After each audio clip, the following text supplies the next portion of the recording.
Hello, Internet! Welcome to Game Theory, the show that's never afraid to go outside for scraps of lore. You know what? I've been in a bit of a bubble recently. With these being my final episodes, I've been so focused on tying up loose ends, continuing franchises that I've grown up with over the years, doing the episodes that I never had the chance to do, that honestly, I've been missing out on some of the newer games that have been coming out. But today, I'm gonna change that, simply because this game has been impossible to miss. It has been all over the YouTube space. It even managed to sell more copies than the latest Call of Duty. I'm talking about everyone's favorite survival horror co-op game of the moment, Lethal Company. The game itself is pretty straightforward. You and up to 3 of your friends have been hired by a mysterious organization known simply as the Company. You travel around to different moons with abandoned bases collecting scrap, and when I say scrap, I do mean literal junk. Broken engines, street signs, even teeth. Basically, if you can find it on an episode of Hoarders, the Company wants their hands on it. Oh, and did I mention that there's also hideous monsters trying to kill you the entire time? No? Well, neither did the Company. And so now you and your team have to risk your lives to reach the Company quota. Fail to meet it over 3 days, and suddenly you're released of your duties, Among Us style. If you do manage to toe the Company line though and reach the quota, you are handsomely rewarded with another 3 days of work and a new higher quota. Capitalism. It's great. Currently, there's no ending to this game. The cycle just keeps repeating on and on until inevitably your team fails to gather enough scrap or you die trying. And for most players, that's where it ends. They're just happy running around collecting scrap, screaming and twerking as they do. But the experience doesn't have to end there. Oh no, my friends. The Company is hiding something from us. You mean like the fact you're playing a game about landing on things that don't exist? God, Tom, we've been over this. The moon exists, okay? That's what the Company wants you to think. Forgive him, he's out of line. But he also does have himself a point.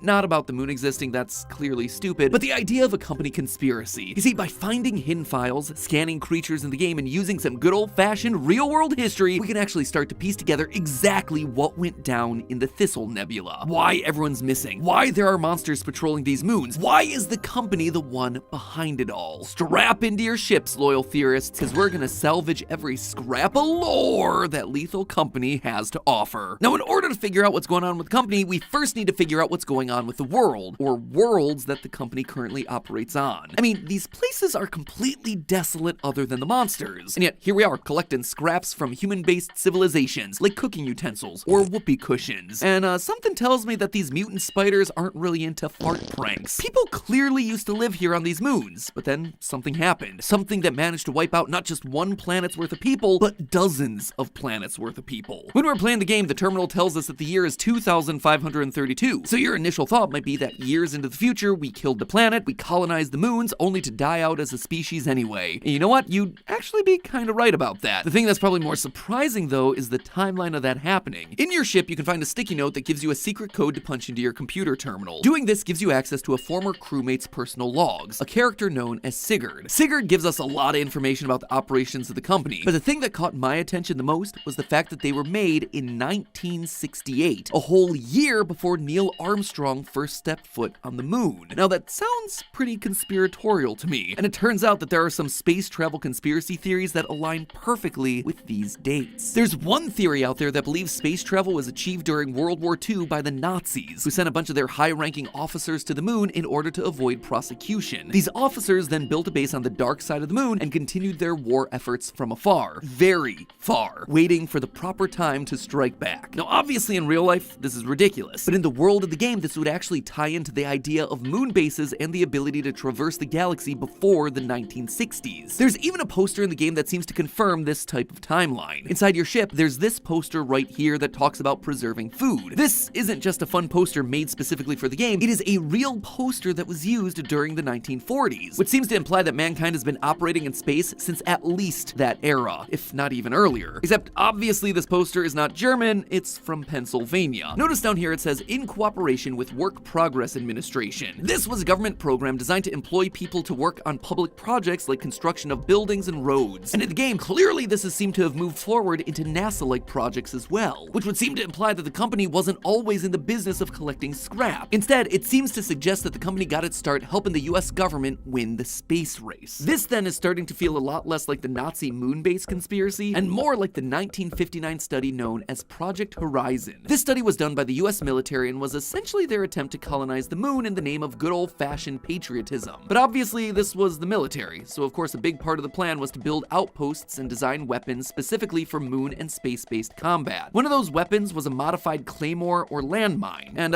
remind me again, what's one of the hazards that we have to be aware of while we explore all these abandoned moon bases in the game? Oh yeah, landmines. It seems to me that in this universe, Project Horizon was a success, or at least something like Project Horizon. And it seems like the company has been there since the start. You'll notice that all the landmines and turrets that you can find throughout the game are all suspiciously controlled by the terminal on board your company's ship. It's likely the reason we can connect to all this technology is because the company designed these systems to work together. They created both the ship and the weapons that are on these moon bases. So if you're a company that has a government contract to make some space weapons, how do you make money? Well, by inciting and fueling a space war. In one of the data logs, Sigurd says, quote, "I miss Dad. I hope he isn't staying on Titan. People are saying it's not going to look the same in 2 years. Just told us they are about to go to war, and everyone is waiting for it. Every time we go to sell, the company building is shaking like there's a loud furnace inside. War is a-brewing in this galaxy, and everyone seems to know that it's coming. And while it's not clear what the noise inside the company walls is exactly, the fact the noise has kicked in at the same time Sigurd starts talking about a coming war gives me reason to believe that the company has ramped up production of all its weapons. And just like Project Horizon recognized the need for newer, more space-efficient weapons, the company also seems to have developed a new type of weapon to use in this upcoming war. The most common type of base that you explore throughout the game is called a factory in the game files, and this makes a lot of sense. Remember, these are the bases that are controlled by company technology, so it's likely that these were the factories being used to create the weapons that we've been talking about. But outside of just the mines and the turrets, there's another kind of horror that's waiting for us inside of these factories. The monsters that are actively trying to chase us down and kill us. Some of them are descendants of creatures from our own world, like the snare flea and the spore lizard, which are part of the same class as centipedes and alligators respectively. But then there are others that are less naturally occurring. The nutcracker, or the jester, for example. These are man-made objects that have been repurposed and brought to life to become deadly weapons. That might seem like a stretch, or at least it does, until you take a look at the in-game bestiary. Reading through the in-game bestiary, you find entries like this one for the coil head. Quote, "They've been known to combust into flames when being dissected or even deactivated, and they carry dangerously high levels of radioactive particles. Due to this and other reasons, it has been highly speculated that they were created as biological weapons of war." This was how the company was gonna prove its worth during the arms race. Biological weapons. Creatures that would kill anything they found and cause untold devastation for years to come thanks to their radioactive makeup. And it's these weapons, I suspect, that ravaged Titan, and likely all the other moons that we visit as well. Sigurd was right. These places would look different in a couple of years. Rather than thriving colonies, we're instead met with desolate wastelands, abandoned factories. The only signs of civilization we find is scrap that we're collecting. Items belonging to the moon's former inhabitants, now left to waste in the aftermath of a war. A war that the company itself profited from. But if this was so profitable for the company, why then are we now just reduced to a bunch of scrap collectors? Well, because like every other evil corporation in these sorts of games, eventually they took things too far and lost control. In one of the earliest of Sigurd's logs, we hear mention of a golden planet that was supposedly destroyed by a passing meteor. This sounds like it could be another conspiracy theory, and Sigurd and his team certainly think that there's nothing to it. But surprisingly, the idea of a golden planet, it is totally plausible in reality. Introducing 16 Psyche, a minor planet that orbits between Jupiter and Mars as part of the greater asteroid belt. Due to how reflective it is, scientists have hypothesized the surface might be covered in large amounts of metal, things like iron, nickel, and yes, even gold. The approximate value of all that precious metal is estimated to be worth $10 quadrillion. 48,000 Elon Musk's worth of metal on this thing. In fact, due to Psyche being noticeably more metallic than most other asteroids, some scientists have hypothesized that it may actually be the metal core of a once larger planet-like object, one that was destroyed when it was, get this, hit by a meteor. In the logs, we hear that Sigurd eventually learns that the golden planet was real. The only difference, though, is that it wasn't a meteor that destroyed it was something much bigger and much worse. One day, while Sigurd and his team are selling scrap to the company, he fires up the walkie-talkie and starts hearing strange sounds from behind the wall of the building. The sound of screams. But among the blood-curdling screams, Sigurd's able to make out a voice that tells him the golden planet wasn't hit by a meteor, instead it was swallowed up by something called the Beast. And that whoever was sending this message was inside the Beast currently, being digested by it. This planet-eating monster is locked away behind the walls of the company, and now the company is doing everything in its power to keep it satiated. When you return scrap, the game plays one of a few short voice lines from the company. Usually these things are just vague company platitudes. "We value your commitment. You are true professionals." But there's actually a small chance, around 3%, for a secret rare voice line to play. And these are a lot more ominous. "We need you." We need you. The scraps we deliver to get these voice lines are the things that keep the beast at bay. It's a planet eater after all, so we're just feeding it anything and everything that we can find. And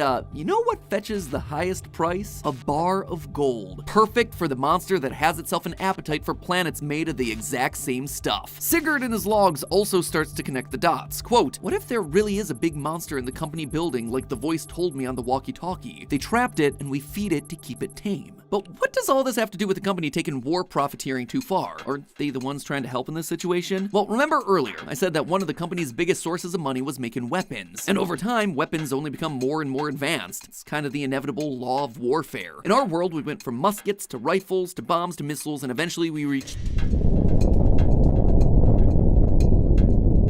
Weapons like nukes are so dangerous because of their indiscriminate and massive amounts of destruction. Everything and anyone that's caught in the blast is laid to waste. And so what happened after America set off a couple nuclear bombs during World War II? They went in and they tried to fix some of the damage that they caused. Since then, treaties have been signed about using these weapons of mass destruction because they're so dangerous to everyone and anyone involved. And that is what I believe is happening here in Lethal Company. As the company continued to make bigger and even more complex weaponry like the coil heads, eventually this would evolve into an even more powerful weapon, one that would devour anything and anyone in its path. In one of Sigurd's logs, he mentions trying to use his flashlight to look into the company building behind the counter where he drops off his scrap. And he says, quote, my flashlight didn't even go back there. The beam just went dark. Sounds an awful lot like a black hole, one that's been created as the next stage of biological weaponry. Think about it. If someone had the power to create and control their own kind of black hole, they'd be unstoppable. The problem was, they clearly did lose control. Instead of just laying waste to anyone that stood in their way, it devoured an entire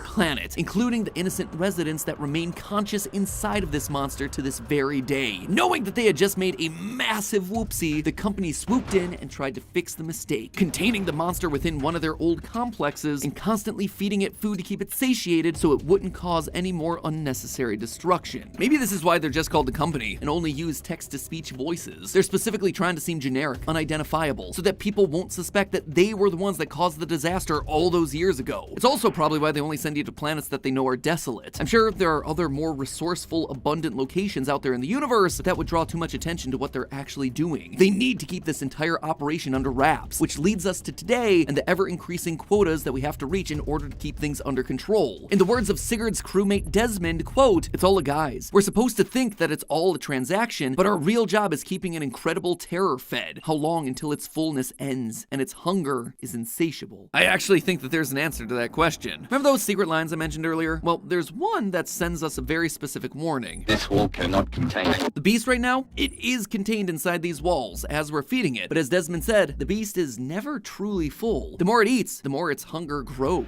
As we play throughout the game, with each passing 3-day cycle, the amount of scrap that we need to bring it only increases. But there's only so much scrap out there in the universe. And with the beast's appetite only growing stronger with time, eventually there won't be enough scrap coming in to keep him full. There is no winning in Lethal Company. There's only delaying the inevitable. But here's the thing, while the game's been taken over the internet, it's still only in early access. That means that there's more story on the way, and likely an actual ending. Right now, you can just loop over and over until you can't make the quota, but players have managed to find something that I think ties into where the game's actually going. If you manage to parkour your way underneath the company building, you can actually find a drill on a track pointed straight at the company building wall. It's currently missing 2 pieces of scrap known as apparatus, devices that are used to power the factories on the distant moons. It's speculation, but I think when the full game releases, this is gonna come into play. Maybe we're following in the path of Sigurd, believing that there are people that need saving behind these walls. And so we end the game by powering the drill and busting through, only to reveal the beast, who then goes on to destroy everything. Basically, the devs got us in a perfect catch-22. Either we stop playing the game and stop feeding the beast, causing it to break out of the company building, or we keep playing. We find the apparatus and eventually free the beast using the drill from the company building ourselves. Either way, we are dooming the Thistle Nebula. There are no good endings in Lethal Company. And that, my friends, is the lore of this game. An alternate universe where war profiteering in space leads to the inevitable death of humanity, no matter what you do. It is a bleak ending, but you do have to admit, the name of the game, it is very accurate. A business that dooms the entirety of the galaxy, truly the definition of a lethal company. But hey, if you're tired of collecting useless scrap for a below average paycheck, then you'll want to take a look at what today's sponsor, SoFi, has to offer. They want to give you guys the chance to win $10,000. Way more than anything the company would ever offer you. Plus, there's zero chance of accidental or even purposeful death. If you don't already know, SoFi is the ultimate finance app that allows you to bank, borrow, and invest all in one place, which, as you guys know, has come in handy for me multiple times in the past. Right now, I'm in the process of planning a road trip across Europe. Enjoy a bit of my newfound freedom once I step away from the channels and all that. But it turns out all those flights, rental cars, hotels, they're not cheap. But SoFi makes it super easy to keep track of what I'm spending and what I'm saving. And it's not just about keeping track either. SoFi offers a huge 4.6% APY with direct deposit, which for reference is 10 times what most traditional banks are going to be offering you, and way more than the garbage offers that Jeb gives you. This means that you're making massive interest by doing nothing at all. In just 5 weeks with direct deposit, you'll have earned more interest than you'd make in a year with a traditional bank. Plus, if you're new to SoFi, they'll even help you kickstart your savings by giving you up to $300 when you sign up for direct deposit. So you don't even have to have any savings when you start, which seems better than signing your life away to basically becoming a galactic garbage man. But just to be safe, you'll probably also want to try to get your hands on that $10,000 that SoFi are giving away as a part of this deal. All you have to do is use the link in the description or scan the QR code that's on screen right now and sign up for a SoFi checking and savings account. You can use that money for whatever you like, paying for college, a house, or just making your dream project a reality, so long as it doesn't involve any bioweapons. So remember, link is in the description or scan the QR code on screen for your chance to win. Thanks again to SoFi for sponsoring this episode, and as always, my friends, remember, it's all just a theory. A game theory! Thanks for watching.